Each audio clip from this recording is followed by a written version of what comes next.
Hi there, I'm so glad you're going to join me for today's video on what I'm calling a holiday fruit ferment. The flavors are just what come to mind when you think of the holidays, and it's so yummy. If you're new to fermenting, don't be intimidated. It's very simple. You don't need any special equipment, and all of my fermenting videos are very beginner friendly. All you need really is just a willingness to try. So if this is your first time clicking into one of my videos, hi and welcome to my channel, Clean Food Living. I've got an entire fermenting video playlist on my channel that you might be interested in. I cover all kinds of fermenting things, such as a fermented salsa recipe that I have. It's one of my absolute favorites. Raw lacto-fermented sauerkraut. I just did a video on fermenting oatmeal, and I do all kinds of fermented vegetables as well. So if any of that sounds good, check out that video playlist. I also do videos on a variety of other topics as well. Check out my channel for all kinds of fun videos. And consider subscribing because I'd love to have you be a part of Clean Food Living with me. With that said, let's not miss another beat and jump into today's video, our holiday fruit ferment. To get started with our ingredients, there is one ingredient that you do need to prep the night before, and that's the dates. Take anywhere from 10 to 15 dates and put them in some water to soak overnight because you need the date water that the soaking's going to create. It's kind of a syrupy sweetness. My dates are soaked and ready to go, so I'm just going to go ahead and set those aside until we're ready to use them. The ingredient that we're going to be starting off first is apples. The sweeter apple varieties are going to work better for this recipe, and that's typically going to be your red-skinned apples.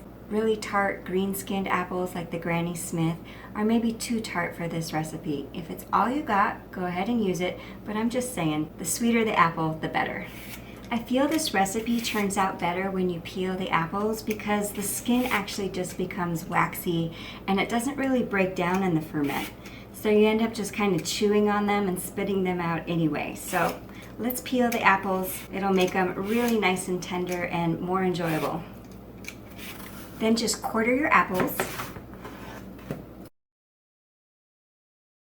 And with a paring knife, go ahead and core out the center.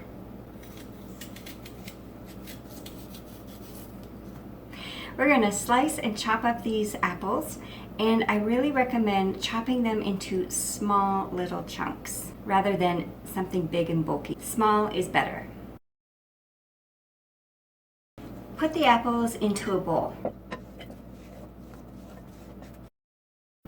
Next, you're going to need some whole fresh cranberries. And if you don't have whole fresh cranberries, then frozen cranberries will work just fine. But do not even think about using that jelly cranberry mystery stuff from a can. That's not going to work. They've got to be the whole cranberry fruit like this. This is a very rough ½ a cup. One thing about fermenting is it doesn't really need exact measurements, so in the ballpark will be just fine. Okay, we're going to chop these up, and it can be a very rough chop. It doesn't need to be super fine or minced. And don't wear white when you're making this recipe. These cranberries, they like to go rogue and squirt ya. This fruit ferment, the way we're chopping it up and how we're going to be using it, is kind of like a chutney. You get the benefits of the raw nutrition and the lacto-fermentation to give you the probiotic boost for gut health, but also it'll break down the anti-nutrients as well. You can learn more about, fermentation and how it breaks down anti-nutrients in my oatmeal video that I just did. Anyway, lacto-fermentation is such a wonderful way to get really good gut health worked into your diet without having to pop a lot of probiotic capsules every day, It's the real whole food way of going about it. Okay, very carefully put that into your mixing bowl so you don't get your clothes stained. And I'm going to go ahead and rinse my cutting board off before I move on to the next item. Alright, next we're going to go ahead and separate the date water from the dates. Pour the date water off into the mixing bowl.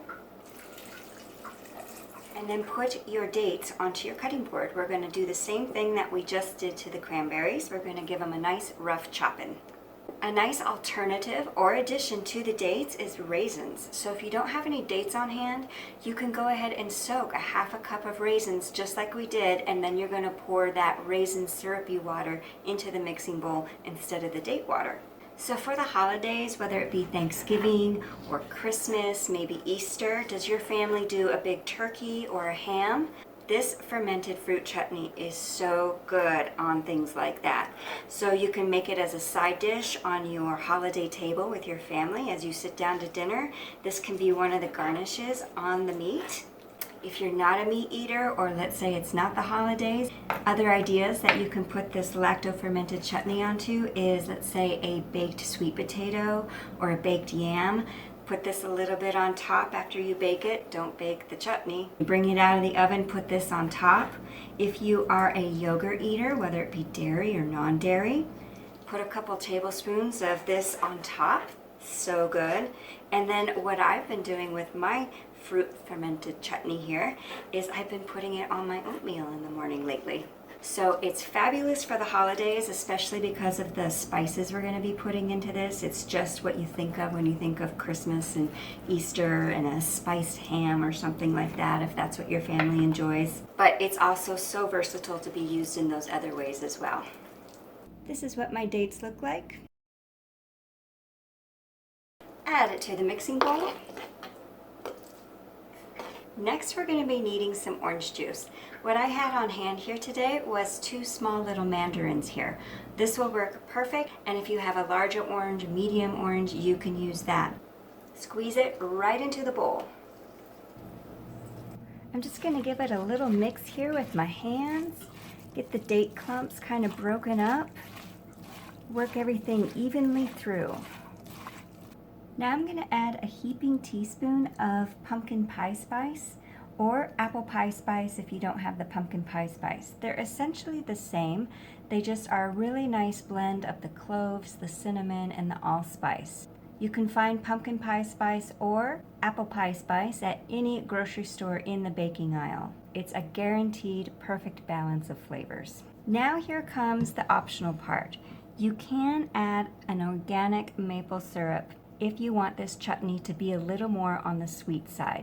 In my opinion, it has a low sweet level without the maple syrup, and then maybe 1 tablespoon or half of a tablespoon of maple syrup just picks it up in the sweetness a little bit. Not overpowering, but it's actually quite nice. Like I said, it is optional, but I think today I am just going to add a half a tablespoon. I've had it both ways and I like them both. Go ahead and incorporate everything all together before we begin loading it into our quart jars. Oh, I can smell it already. It smells delightful. And look at that fabulous juice forming at the bottom. This is going to be good. And whatever glass jar you're using, you want to be sure to wash it with hot soapy water. You don't want to grow the wrong bacteria, only the lacto-fermented good stuff. So clean is imperative.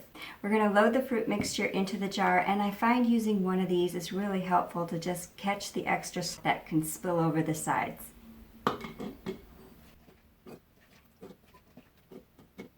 And to help just pack it down a little bit and move the air out, I'm going to use my clean hands and just press it down like so. Then repeat. And this is actually going well enough where I'm going to just pour it right on in. Use your fist again to press it down, and that juice is going to be coming right up over the edge. We want the fruit to be covered by the juice.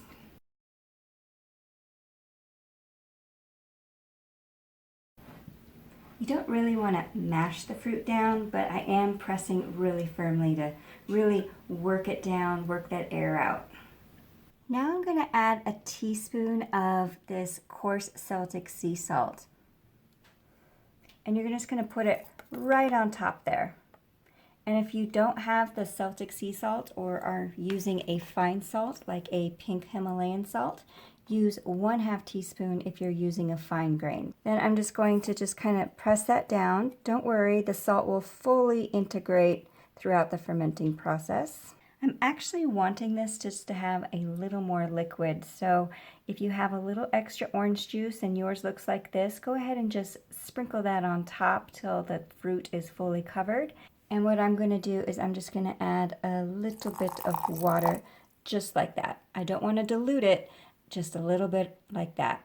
The fermenting weight will do the rest. Speaking of which, here it is. You're going to place the glass fermenting weight right on top like so.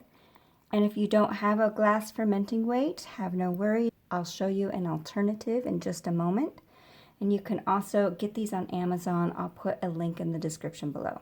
Then you'll take a coffee filter, place it right on top, and then the jar ring holds it down. Here's an alternative you can do. Just fill a jar with some water and be sure to wash the exterior of the jar so it's clean, whatever comes in contact with the fruit ferment. And you can just put it down and press like so. And then the coffee filter fits on top of that as well. And then the jar ring. Looks a little funny, but DIY works. After the 2 days, go ahead and just take the ring and coffee filter off. Remove the glass fermenting weight. And then just place a normal lid on top and put it in your fridge. This will last about 1 to 2 weeks. Fruit ferments don't last as long as vegetable ferments in a saltwater brine. Just consume it at a little quicker pace than you would a vegetable ferment. Here is one that I have already had going for a couple of days. Let's see how it turned out. I'm going to open it up. Take out the fermenting weight. Let's see how it turned out. Ooh, it's nice and syrupy. It definitely has a fermented smell to it. Look at that. Does that not look beautiful and delicious?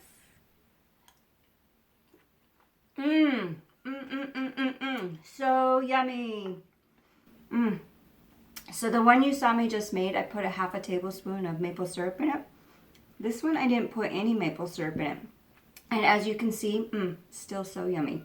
So be sure to share this holiday fruit ferment recipe with your other fermenting friends and family. Even my husband likes it, and he typically runs from all my fermented stuff.